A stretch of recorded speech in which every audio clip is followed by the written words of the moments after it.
तो लगातार न्यूज 11 भारत की कोशिश रही है कि अपने दर्शकों को हम जागरूक करते रहें, तमाम वो जानकारी देते रहें जिससे अपना कर वो कोरोना से बच सकते हैं। तो हेलो डॉक्टर में आज हमारे साथ इस वक्त जापान से जुड़े हुए हैं कोविड एक्सपर्ट हैं, कोविड-19 एक्सपर्ट डायरेक्टर डॉक्टर जमीर शेरवानी। डॉक्टर साहब, आपका बहुत बहुत स्वागत है न्यूज 11 भारत में। एक्सपर्ट हैं आप इस वायरस के, कोविड-19 वायरस के। तो सबसे पहले लोगों को समझाइए कि आखिर ये वायरस इतने रूप क्यों बदल रहा है, कितना खतरनाक ये वायरस है और कैसे इससे बचा जा सकता है।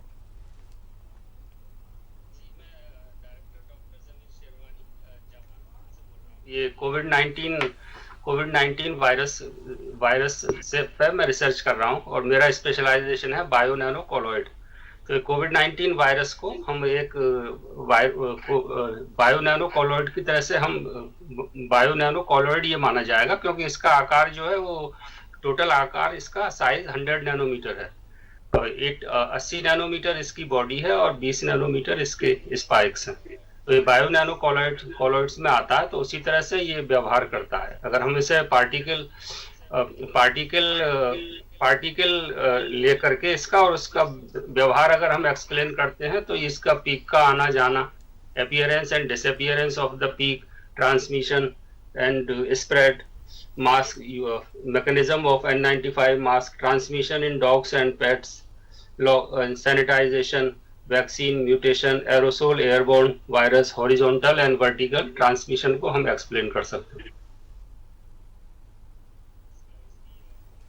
है इसकी ग्लाइकोप्रोटीन का ये स्पाइक है और बाइलेयर इसकी आउटर मेम्ब्रेन है। उसके अंदर जो है मैसेंजर आरएनए एनक्लोज रहता है। और जब डॉक्टर, ये इतना छोटा है, जो प्रिकॉशंस हम लेते हैं, कई लोग कपड़े से चेहरे को ढक लिए, नाक को ढक लिए, फिर सर्जिकल मास्क होते हैं या फिर कपड़े के मास्क होते हैं, क्या बेटर हो सकता है जो पूरी तरह से इस वायरस को ट्रांसमिट होने से रोके?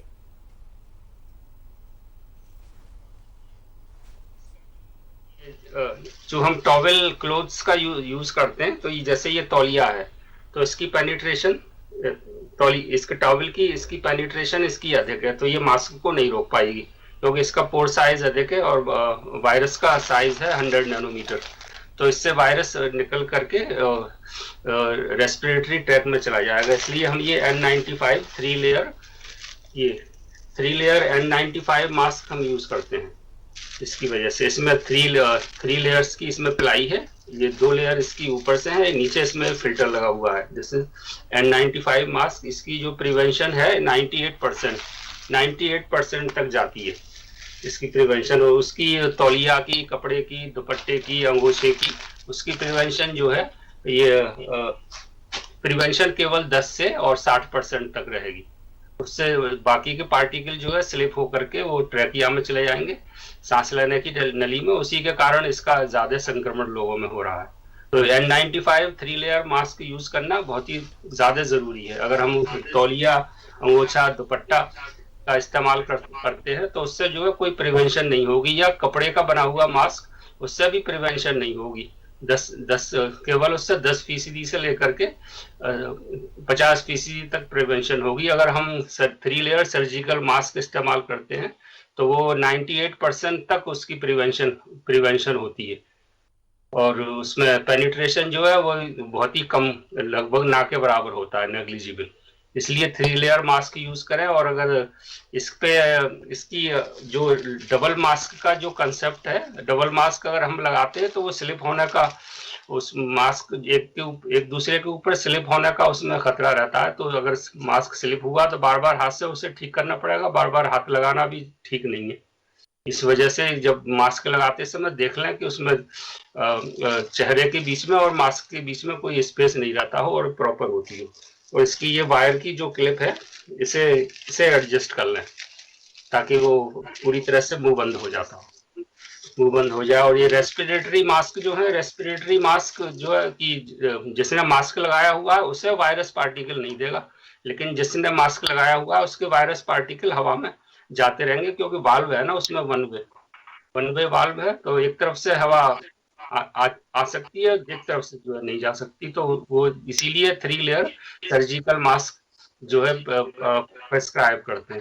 ये लिटरेचर में लिखा हुआ है, तो कोई भी मैंने भी पेपर छापे हैं इस पे, तो कोई नेट से डाउनलोड करके खुद ही उसको पढ़ सकते हैं।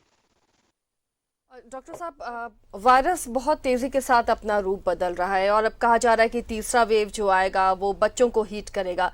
तो ये वायरस अपने आप को इतना चेंज क्यों कर रहा है? अलग अलग जगहों पर एक ही तरीके से एक्ट कर रहा है। पहले बूढ़े लोग इसकी चपेट में आए, फिर यूथ चपेट में आए, और अब कहा जा रहा है कि तीसरी वेव बच्चों के लिए खतरनाक होगी।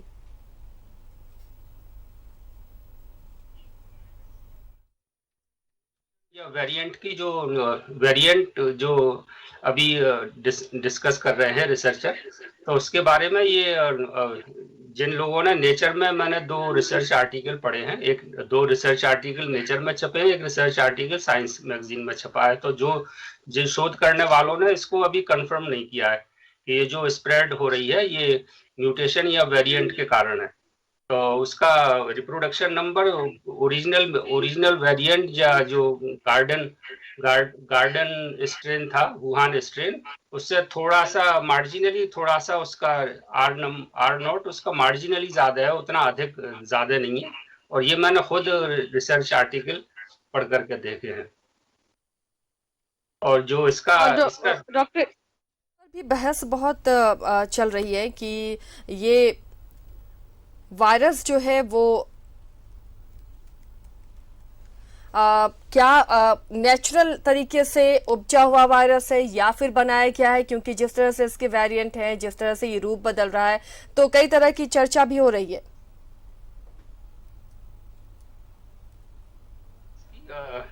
जब मॉर्फोलॉजी का अध्ययन करते हैं तो इसका आकार जो है एड्स वायरस के आकार से, जो कोरोना वायरस जो जानवरों में पाए जाते हैं उससे रिजेंबल करता है। तो जो 2003 में जो सार्स कॉव 1 या सार्स कॉव वायरस जो हुआ था, तो इसका एडवांस रूप है। मॉर्फोलॉजी और साइज जो है वही है, लेकिन इसकी ट्रांसमिसिबिलिटी, कॉन्टेजिसिटी जो है उसकी अधिक है सार्स कॉव 1 2003 के वायरस से।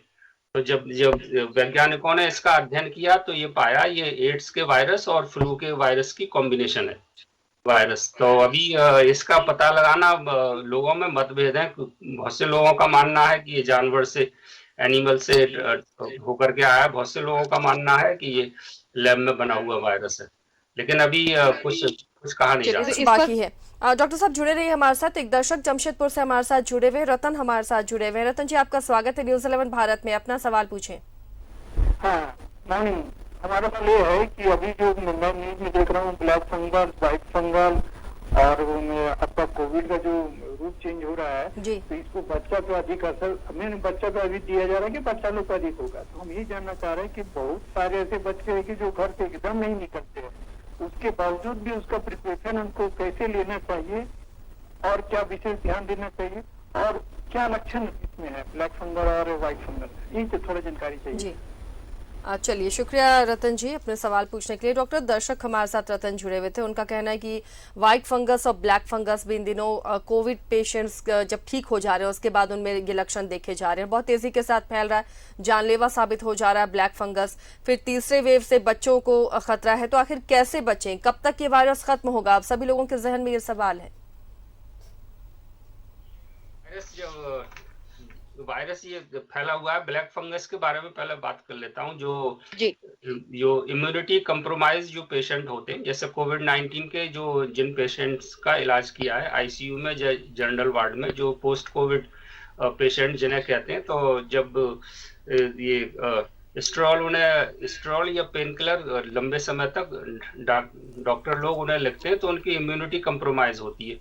तो ये ब्लैक फंगस या व्हाइट फंगस जो है, ये अपॉर्चुनिस्टिक इन्फेक्शन है। जब इंसान की इम्यूनिटी कमजोर हो जाती है तो ये इंसान के जिस्म में ब्लड के जरिए जाकर के ब्रेन में या आंखों में ये ट्रांसफर हो जाती है। तो इसे उगने का, ब्लड में या इंसान के शरीर में उगने का चांस मिल जाता है। इसलिए इसे लाइपोसोमल एम्फोटेरेसिन भी, मेरे दिल्ली यूनिवर्सिटी साउथ कैंपस में मेरे गुरुजी प्रोफेसर बिमल कुमार बचावत इसके amphotericin B, liposomal amphotericin B के ये पायोनियर हैं फॉर्मुलेशन के।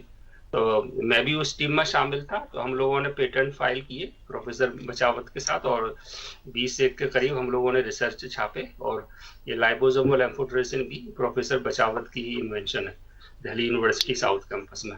तो ये अगर हम नीट एम्फोटेरेसिन बी लेते हैं तो वो ज़्यादा घातक होती है, वो गुर्दों में और इंसान के दूसरे शरीर में नुकसान पहुंचाती है। लेकिन अगर उसे लाइपोसोम में इंटरकेलेट कर देते हैं तो उसकी इंसान के शरीर में नुकसान पहुंचाने की क्षमता कम हो जाती है। तो जो फंगस की कोलेस्ट्रॉल है, मेम्ब्रेन कोलेस्ट्रॉल फंगस सेल की, तो उसके मेम्ब्रेन कोलेस्ट्रॉल से बाइंड करके ये फंगस की सेल में पोर बना देती है, जिससे कि उसके न्यूट्रिएंट लीक हो जाते हैं और ये फंगल इन्फेक्शन जो है मर जाता है लाइपोसोमल एम्फोटेरेसिन बी से। तो ये ड्रग डिलीवरी फॉर्मुलेशन के द्वारा इसे स्थापित किया गया है। वही फॉर्मुलेशन दुनिया भर में यूज होती है, इंडिया में भी कंपनियां बना रही हैं लाइपोसोमल एम्फोटेरेसिन बी। तो ये इसका साइड इफेक्ट है ब्लैक फंगस।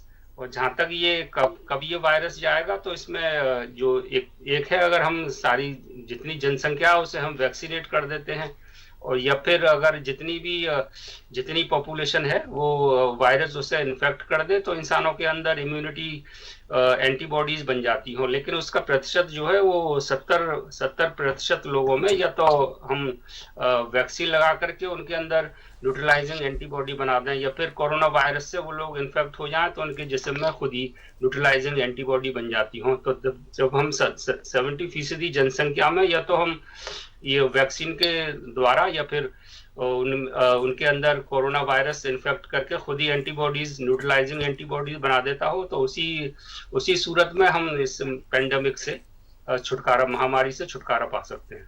और डॉक्टर साहब, टीके पर भी बात करेंगे हम, लेकिन इस बीच हमारे साथ जुड़े हुए हैं दर्शक जमशेदपुर से। आपका स्वागत है, अपना सवाल पूछें, क्या जानना चाह रहे हैं आप?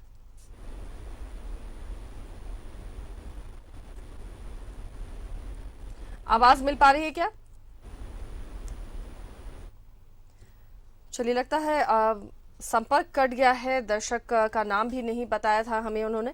खैर, कोई भी और सवाल हैं तो हमारा नंबर टीवी स्क्रीन पर फ्लैश हो रहा है, आप हमें कॉल कर सकते हैं। डॉक्टर साहब, आपने कहा कि पूरी आबादी वैक्सीनेट हो जाती है तो इस वायरस से हम बच सकते हैं, या फिर इम्यूनिटी सब में डेवलप हो जाए, 70% आबादी इससे कोरोना वायरस से ठीक हो जाए तो इम्यूनिटी आ जाएगी। लेकिन ये जो वैक्सीन है ये कैसे काम करता है आपके बॉडी में? क्योंकि इंडिया, आप भी जान रहे हैं, यहाँ पर जो रूरल एरियाज है अभी भी लोग अफवाहों में हैं, डरे हुए हैं इस वैक्सीन से। कैसे ये काम करता है, लोगों को थोड़ा समझाइए। और adeno virus vaccine, inactivated virus, अगर हम इंसान के जिस्म में इनएक्टिवेटेड वायरस डाल देते हैं तो वो उसी ग्लाइकोप्रोटीन, जो स्पाइक प्रोटीन है, उसी के हिसाब से उसमें एंटीबॉडीज जनरेट हो जाती हैं जिस्म में। तो ये जो ऑक्सफोर्ड एस्ट्राजेनेका की वैक्सीन है, तो इसके काम करने का सिद्धांत अलग है, और मैसेंजर आरएनए फाइजर और मॉडर्ना की जो वैक्सीन है उसके काम करने का सिद्धांत अलग है। फाइजर और मॉडर्ना की वैक्सीन जो है वो mRNA वैक्सीन है, और ये स्पाइक प्रोटीन बेस्ड वैक्सीन है एस्ट्राजेनेका की। तो इसके काम, तो ये इंसान के जिस्म में एंटीबॉडीज बना देती हैं, या तो मैसेंजर आरएनए से सिग्नल दे करके, या spike protein, it is dummy virus उसमें डालते हैं, तो उसी सीक्वेंस की एंटीबॉडीज बना देती हैं। तो उससे जो इनकमिंग वायरस पार्टिकल है उसकी स्पाइक प्रोटीन को कैप करके उसे वो शरीर के अंदर एंटर नहीं होने देते, वो फिर इनएफेक्टिव हो जाते हैं। डॉक्टर साहब, क्या इसके साइड होते हैं? क्या इस टीके से डेथ भी हो सकती है? क्योंकि ये जो हम पदार्थ इंसानों को जिस्म में देते हैं, वो इंसान के शरीर में उस तरह के पदार्थ पहले से ही पाए जाते हैं। तो इसमें जैसे हल्का बुखार या नीडल लगाने से हल्की सी सूजन, तो ये मामूली से साइड इफेक्ट है, वो पैरासीटामोल या कोई बुखार की दवाई लेने से वो ठीक हो जाएगा। लेकिन इसके लॉन्ग टर्म इफेक्ट नहीं है, और फायदे अधिक हैं। It does more good than bad. तो ये गलत है लोगों में, और इसे दूर करने की जरूरत है। देखिए, वैक्सीनेशन से कोई भी दिक्कत नहीं होगी। हल्के माइल्ड सिम्टम्स आएंगे, फीवर हो सकता है, थोड़ा दर्द हो सकता है, लेकिन वो भी 1-2 दिनों में ठीक हो जाएंगे। इसलिए वैक्सीन के लिए लोग आगे आए, तभी इस महामारी पर हम विजय पा सकते हैं। एक दर्शक जमशेदपुर से हमारे साथ जुड़े हुए हैं, आपका स्वागत है, अपना सवाल पूछिए।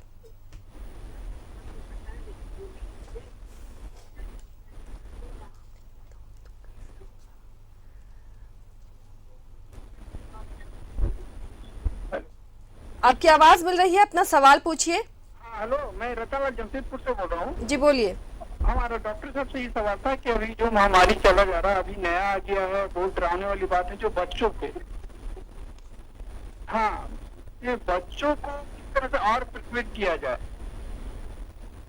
चलिए, आपका सवाल डॉक्टर के सामने रख देती हूँ। डॉक्टर साहब, दर्शक हमारे साथ जानना चाहते हैं कि अब जो तीसरी लहर की बात हो रही है वो बच्चों को इफेक्ट करेगी, तो कैसे बच्चों को अभी से तैयार किया जाए कि बच्चे उस लहर से बच सकें। मैंने आपसे बताया था कि जो जैसे ये पहली लहर आई थी, दूसरी लहर आई थी, अब ये तीसरी लहर आएगी, तो उसका ये बच्चों को बच्चों को ज्यादा इफेक्ट कर रही है या किसको इफेक्ट कर रही है, इसे ये अभी एस्टैब्लिश नहीं हुआ है रिसर्च के जरिए। बहुत लोगों ने इस पर रिसर्च करके देख ली। साइंस में भी इसके आर्टिकल छपे हैं, नेचर मैगजीन में भी आर्टिकल छपे हैं और दूसरे जर्नल्स में भी आर्टिकल छपे हैं। तो पहली वेव में संक्रमित लोगों की संख्या कम थी, दूसरी वेव में संक्रमित लोगों की संख्या ज्यादा है, तो उसी के अनुपात से बच्चे भी इफेक्ट हो रहे हैं। कोई ये खास बच्चों के ऊपर इसका वेरिएंट का कोई असर हो, ये अभी तक स्थापित नहीं हुआ है इस तरह का। तीसरी वेव आएगी, अगर तीसरी वेव अगर इसी वेव के बराबर रहती है या इससे कम रहती है तो फिर बच्चों में संक्रमण कम होगा, लेकिन वो तीसरी वेव बच्चों के लिए ज्यादा घातक होगी, ये अभी तक साबित नहीं हुआ है, ना इस पे अगर फील्ड स्टडी की गई है। या जो वेरिएंट जो है, म्यूटेशन, स्ट्रेन ज्यादा घातक है, इस पे भी अभी साबित नहीं हुई है, बल्कि इसके पलट जो है, ये जो वेव आती है, तो जब इंडिया में वेव शुरू हुई केरल और महाराष्ट्र से, तो जो कृषि की जो गतिविधि, पॉलिन ग्रेन, जब बसंत ऋतु आने से कृषि की गतिविधि बढ़ी, जैसे कि गेहूं कटे, गेहूं की निकलाई, धान, तो कृषि की गतिविधि होने से जो सेलुलोज का डस्ट जो है वो हवा में पैदा हुआ है, या वो पॉलिन बसंत ऋतु आने से फसलों के जो पॉलिन ग्रेन जो हवा में आए हैं, तो वो स्थापित हुआ है। तो पॉलिन ग्रेन आने से या कोई मौसम में अगर वातावरण में कोई हलचल होती है तो इसकी वजह से वेव आती है, न कि नए म्यूटेशन या नए स्ट्रेन से या नए वेरिएंट से, तो नया ये स्थापित नहीं हुआ है। मगर ये पॉलिन ग्रेन और ये वातावरण में जो हलचल होती है, ये एस्टैब्लिश हुआ है, इसमें कोई दो मतभेद नहीं है। इस पर रिसर्च आर्टिकल छपे हुए हैं, आप भी रिसर्च आर्टिकल पढ़ करके देख लें, और मैंने तो इसको पहले से ही पढ़ करके देखा हुआ है। तो ये जो थर्ड वेव आएगी, तो वातावरण में जो हलचल होगी उसी की वजह से ये थर्ड वेव आएगी। तो जहाँ पे ये वातावरण बिल्कुल स्वच्छ है, तो वहां पे इसका असर ज्यादा हुआ है। जैसे नीचे से अगर हम देखते हैं तो पहले केरल में हुआ, महाराष्ट्र पूना में हुआ, बंबई में हुआ, जो समृद्धशाली जो शहर हैं, जैसे इंदौर है, भोपाल है, लखनऊ है, दिल्ली है, पंजाब का क्षेत्र जो है जहाँ पे समृद्धशील लोग रहते हैं, समृद्धशील लोग हैं, उनमें वायरस का इन्फेक्शन ज्यादा हुई है, गरीब लोगों में वायरस की इन्फेक्शन कम हुई है। तो उसको जो है हेल्थ इंडेक्स थ्योरी के जरिए मैंने ऐसे स्थापित किया है, और 2 रिसर्च आर्टिकल मेरे नेट पे पड़े हुए, कोई भी उन्हें देख सकता है। चलिए डॉक्टर साहब, एक दर्शक भी हमारे साथ जुड़े हुए हैं, जमशेदपुर से जेपी शर्मा हमारे साथ जुड़े हुए हैं। जेपी शर्मा जी, स्वागत है आपका न्यूज 11 भारत में, अपना सवाल पूछिए।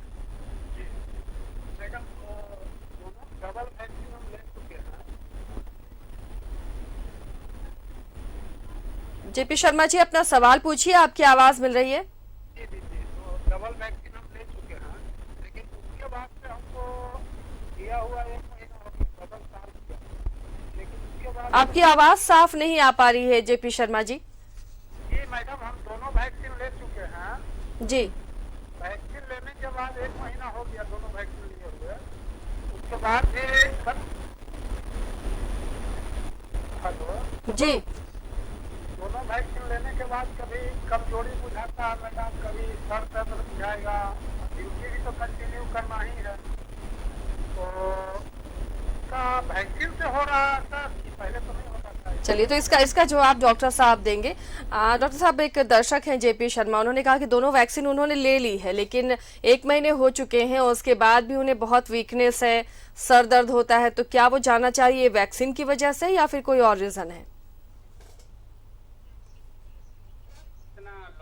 1 महीने तक उसका असर नहीं होगा। अगर वैक्सीन से कुछ नुकसान होना होता तो हफ्ते भर में पता लग जाता जी। तो ये वैक्सीन के कारण नहीं है कोई। तो ये अगर शॉर्टनेस इन ब्रेथ, फीवर या जिस्म में कमजोरी नहीं है, तो अगर इन्हें पहले कभी इन्फेक्शन हुआ है तो फिर उसके वायरस के इन्फेक्शन के कारण हो सकता है, लेकिन वैक्सीन की वजह से नहीं होगा।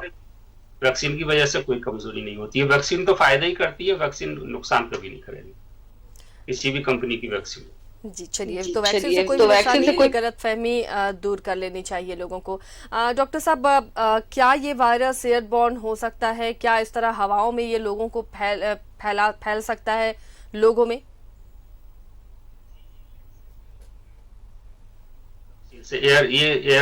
Aerosol airborne viable nano particle, aerosol airborne ये वाइबल वायरस नैनो पार्टिकल इसकी स्प्रेड है। तो ये लैंसेट में जो अभी पेपर आया है एयरबॉर्न सार्स-CoV-2 वायरस के बारे में, उससे पहले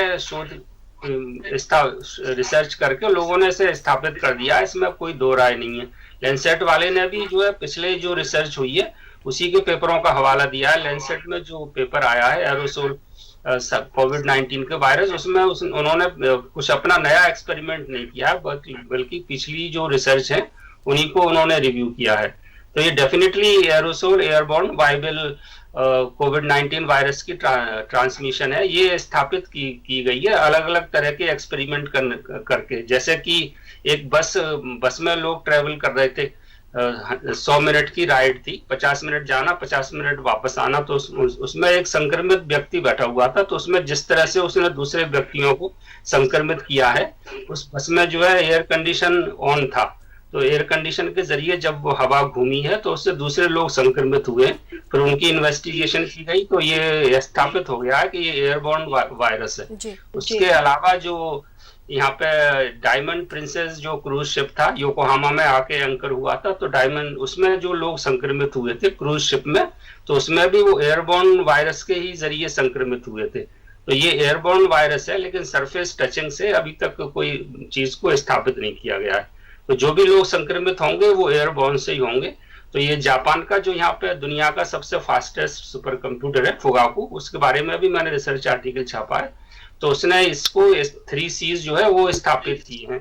वो एयरबॉर्न एरोसोल वायरस के ही बारे में है। 3 C's हैं, closed space and crowded places and the contact.